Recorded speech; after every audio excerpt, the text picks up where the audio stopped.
Días, hermanos, Dios les bendiga. Muy bienvenidos a la continuación del repaso de las lecciones de escuela sabática para este cuarto trimestre del año, en el cual estamos estudiando lecciones de Josué acerca de la fe.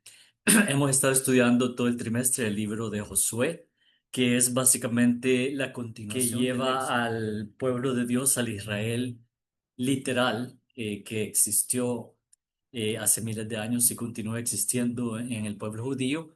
eh, y los lleva de la esclavitud de Egipto, cruzando el Mar Rojo, andando por el desierto 40 años debido a su rebeldía, hasta que al fin logran llegar a la tierra prometida, no sin algunos percances, pero finalmente entran a la heredad que Dios les había prometido a los patriarcas cientos de años antes.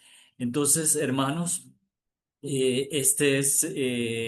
estamos acercándonos rápidamente a la recta final del libro de Josué, y esta semana hemos estado estudiando la lección número 10, que se titula El verdadero Josué. Y este día, jueves 4 de diciembre, el título es simplemente Josué y nosotros. Pero como siempre, hermanos, antes de continuar con el estudio de la palabra de Dios, los voy a invitar a que reverentemente inclinemos el rostro ahí donde nos encontramos y tengamos una oración. Oremos.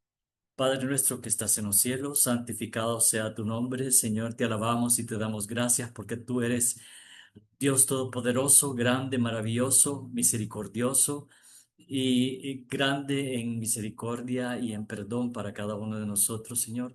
Sabemos que te hemos ofendido y te ofendemos a cada momento con nuestras actitudes, con nuestros pensamientos, con nuestras acciones, Señor, pero te pedimos que nos perdones, Señor, y que nos laves en la sangre preciosa de nuestro Señor Jesucristo, que fue derramada por cada uno de nosotros en la cruz del Calvario. Gracias por ese sacrificio maravilloso, Señor. No lo merecemos, nunca lo merecimos, pero tú condescendiste a alcanzar a la raza humana caída para redimirla y que pudiéramos vivir contigo por toda la eternidad. Señor, quédate con nosotros, que tu Espíritu Santo nos guíe en el estudio de tu palabra, que podamos encontrar esas verdades maravillosas que deben implementarse en nuestra vida, porque al final siempre lo que tú requieres es la obediencia de parte nuestra, pero una obediencia por amor. Te damos gracias por tantas bendiciones inmerecidas nuevamente, y todo esto te lo suplicamos en el dulce nombre de Cristo Jesús. Amén. Bien, hermanos, Josué y nosotros, ya acá el tono de la lección cambia un poco porque a lo largo de toda la semana hemos estado estudiando eh, tipología, básicamente, los tipos y antitipos y cómo se pueden referir, un tipo puede referirse a varios antitipos. Ya lo vimos eso a lo largo de la semana y llegamos finalmente a la conclusión de que el antitipo verdadero de Josué es nuestro Señor Jesucristo. Y de hecho, los nombres en hebreo tienen raíces similares. Josué es Yehoshua y Jesús es Yeshua. Entonces son raíces similares, incluso que apuntan del tipo al antitipo, y realmente, hermanos, no tenemos dónde perdernos. Toda la Biblia apunta a nuestro Señor Jesús, desde el principio del Génesis hasta el final del Apocalipsis. Todo se refiere a Jesús y realmente a lo que Él hizo por cada uno de nosotros. Que el Dios infinito, creador del cielo y de la tierra y de todo el universo, condescendiera a venir a esta tierra, a nacer como un niño indefenso, a crecer siendo despreciado, incluso por las autoridades mismas de su iglesia, de su pueblo, porque esa iglesia pertenecía a Cristo, así como nosotros pertenecemos a Cristo. Realmente la iglesia somos cada uno de nosotros, y a pesar que Josué es el antitipo que apunta a Jesús, realmente también es un ejemplo, como hemos estado viendo en las lecciones anteriores, para cada uno de nosotros. Y acá en la lección de este día comienza diciendo que Josué apunta como tipo o modelo más allá del ministerio de Jesucristo, hacia un cumplimiento en la vida de la iglesia, el cuerpo de Cristo. Pero realmente apunta a Jesús. Y Jesús es la cabeza de la iglesia, no lo es Josué. Jesús es la cabeza de la iglesia, y la iglesia no es un edificio, ese es el templo. pero realmente la iglesia somos todos nosotros. Toda la comunidad de los creyentes somos la iglesia y por ese apunte un cumplimiento en la iglesia, porque Jesús es la cabeza de la iglesia, como bien lo indica el apóstol Pablo. Entonces, dice acá la primera pregunta que encontramos: ¿en qué sentido las guerras libradas por Israel bajo Josué prefiguran las luchas espirituales de la iglesia? ¿En qué se diferencian? Se diferencia en que nosotros no estamos conquistando una tierra. No tenemos tierra que conquistar. Jesús ya la conquistó por nosotros. Y realmente el cielo y ha sido su hogar eterno, porque Jesús existió desde la eternidad y existirá por la eternidad junto con el Padre y el Espíritu Santo. Así que nosotros estamos luchando por conquistar una tierra. Ya eso lo hizo Jesús por nosotros al morir en la cruz del Calvario y iniciar la destrucción final de Satanás. Entonces, ¿y en qué sentido son similares? Al igual que el Israel literal, nosotros también estamos luchando una lucha, pero en este caso es una lucha espiritual. Y acá vamos a ir a los versículos que nos muestran que realmente no es una lucha contra cualquiera. Y la verdad es que inicia con una lucha contra nosotros mismos. La verdad es que nosotros llevamos el enemigo sobre los hombros, hermanos, porque todos los pecados, todos los malos pensamientos, todas las malas acciones, todo lo malo que hacemos, primero se gesta acá y luego ya lo ponemos en práctica. Así es que estamos también en una lucha contra nosotros mismos. Nosotros realmente no podemos vencer en esa lucha si no es por la ayuda de nuestro Señor Jesús y de su Espíritu Santo en nuestras vidas. Y por eso es tan importante que cada día nosotros pidamos el bautismo del Espíritu Santo, dejemos que el Espíritu Santo entre en nuestro corazón, y esa es una lucha diaria y esa es una consagración diaria la que tenemos que tener, porque al igual que el pueblo de Israel que luchó y entró, por no hacer caso a Dios de quitar de su tierra a todas las naciones paganas y enviarlas lejos, removerlas precisamente, ellos luego enfrentaron espinas que nunca los dejaron tranquilos, como por ejemplo los filisteos, que los encontramos con más fuerza en los tiempos de David, cuando precisamente David derrotó al paladín de los filisteos, que era el gigante Goliat. Así que, hermanos, nosotros tenemos que enfrentar esa lucha, pero tomados de las manos de Dios, de las manos de Jesús, que es nuestro Josué antitípico. Vamos a ir a los versículos que nos dice la lección para este día, que son eh, eh, los que nos manda para la primera pregunta que hicimos. Primera de Timoteo 1:18, segunda de Timoteo 4:7, Efesios, el capítulo 6, que es la armadura de la fe, segunda de Corintios 10 del 3 al 5 y Hechos 20:32. Inicio leyendo en la versión Reina Valera del 60. Primera de Timoteo 1:18, y dice así: Este mandamiento, hijo Timoteo, te encargo para que conforme a las profecías que se hicieron antes en cuanto a ti, milites por ellas la buena milicia. Y eso empieza a hablar de una batalla, porque militar es ya entrar en una contienda ordenada donde somos soldados, que tenemos un general y nuestro general es Jesucristo, por supuesto. En la versión Dios habla hoy dice: Timoteo, hijo mío, te doy este encargo para que pelees la buena batalla con fe y buena conciencia, conforme a las palabras proféticas pronunciadas anteriormente sobre ti. Algunos, por no haber hecho caso a su conciencia, han fracasado en su fe. Y realmente, hermanos, es que la voz de la conciencia es el Espíritu Santo hablando en nuestras vidas. Pero nuevamente el apóstol extiende esta analogía de las batallas y él aplica en su vida. Aquí prácticamente se está despidiendo de Timoteo, porque Pablo está pronto a ser ejecutado. Y le dice en segunda de Timoteo 4:7: He peleado la buena batalla, he acabado la carrera, he guardado la fe. Eh, en la versión de Salmo dice: He peleado la buena batalla, he llegado al término de la carrera, me he mantenido fiel. Ojalá esa pudiera ser nuestra consigna, hermanos, cada día nosotros, de pelear la buena batalla cuando estemos llegando al final de nuestra carrera, que nos hemos mantenido fieles. Y aquí ya llegamos a Efesios, donde nos empieza a decir contra quién estamos luchando.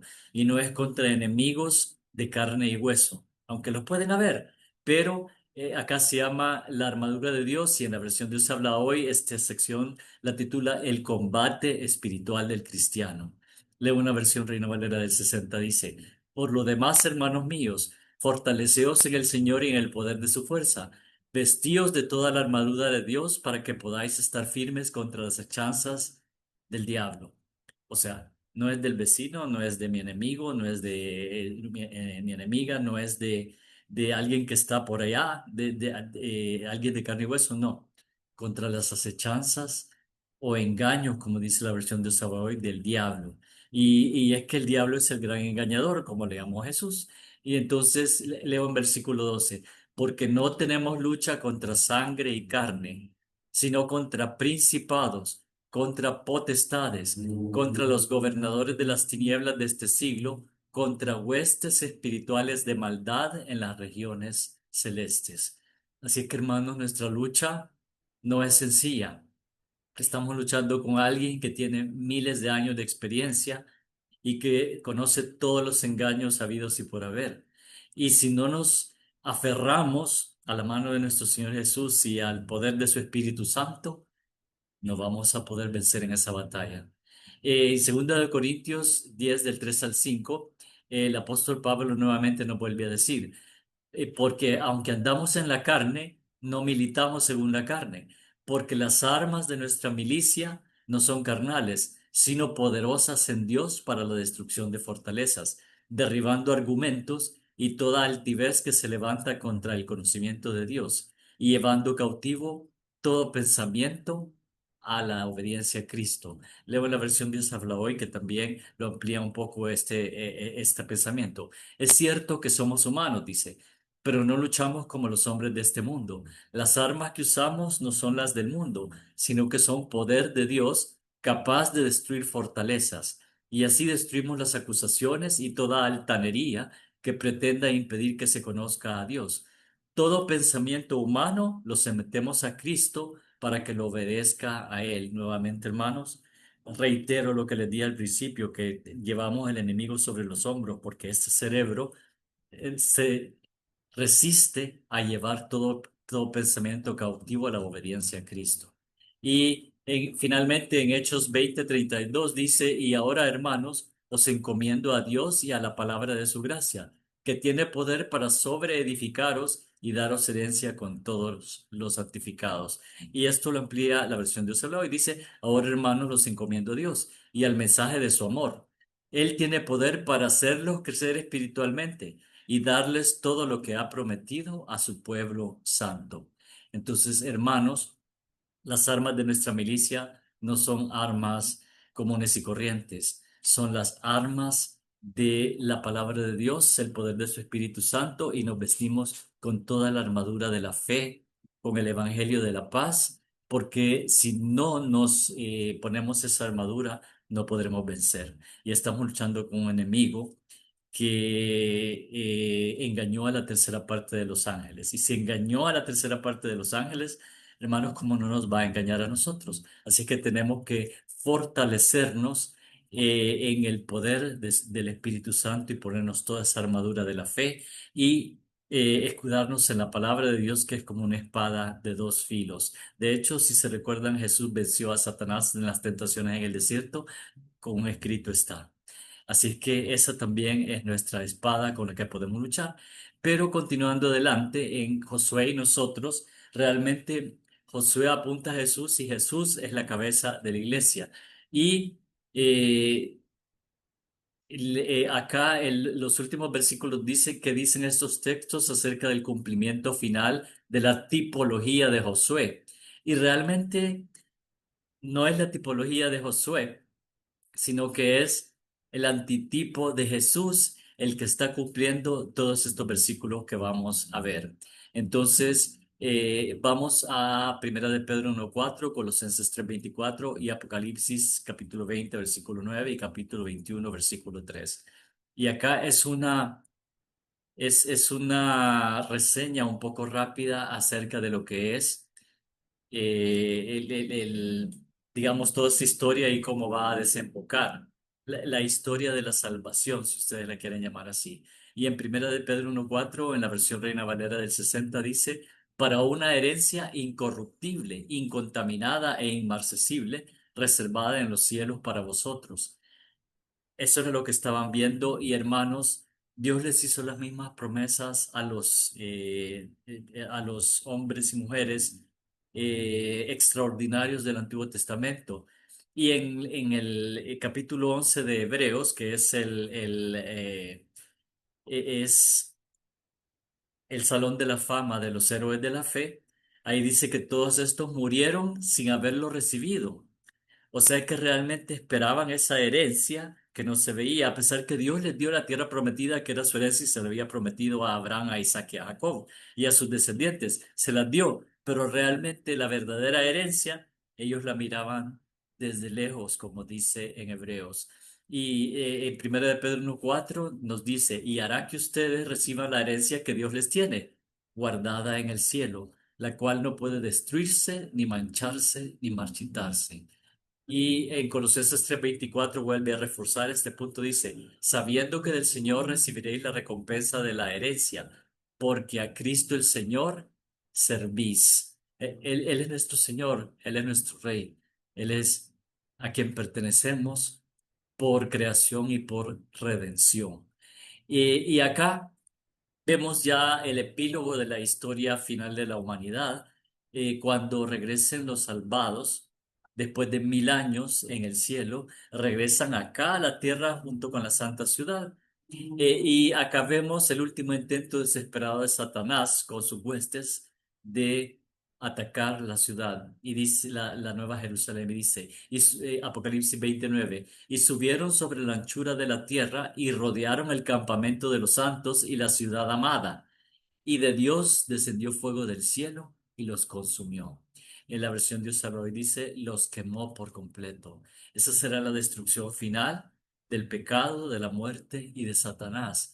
Y realmente en Apocalipsis 21:3 nos da el cumplimiento ya final y la promesa final del plan de la salvación. Y oí una gran voz del cielo que decía, He aquí el tabernáculo de Dios con los hombres, y él morará con ellos y ellos serán su pueblo, y Dios mismo estará con ellos como su Dios. Esa es la promesa, hermanos, que encontramos al final de la palabra. Y acá dice en la lección que la vida de Josué reflejaba a tal punto el carácter de Dios que ciertos aspectos de ella adquirieron un carácter profético que presagiaba la actividad y la persona del Mesías. Realmente casi todos los tipos del Antiguo Testamento prefiguraban a Jesús. Y Josué es simplemente uno de ellos. Pero Josué fue tan humano como nosotros y también se equivocó y sin embargo apuntaba a Jesús. Y realmente al final de acá, como dice, debemos reflejar la belleza de su carácter. Esto es fundamental en nuestro caminar diario con Cristo. Entonces, hermanos, la pregunta que nos debemos hacer ahora es, ¿estamos reflejando el carácter de Cristo en nuestras vidas? ¿Pueden los demás ver a través de nuestro testimonio que somos seguidores de Jesús, ya que nos llamamos cristianos? Realmente nuestro testimonio muchas veces es más poderoso que cualquier palabra que podamos decir. Así que yo los invito, hermanos, a que así como Josué prefiguró a Cristo, nosotros también podamos exhibir en nuestras vidas el carácter de nuestro Señor Cristo Jesús. Que Dios les bendiga grandemente.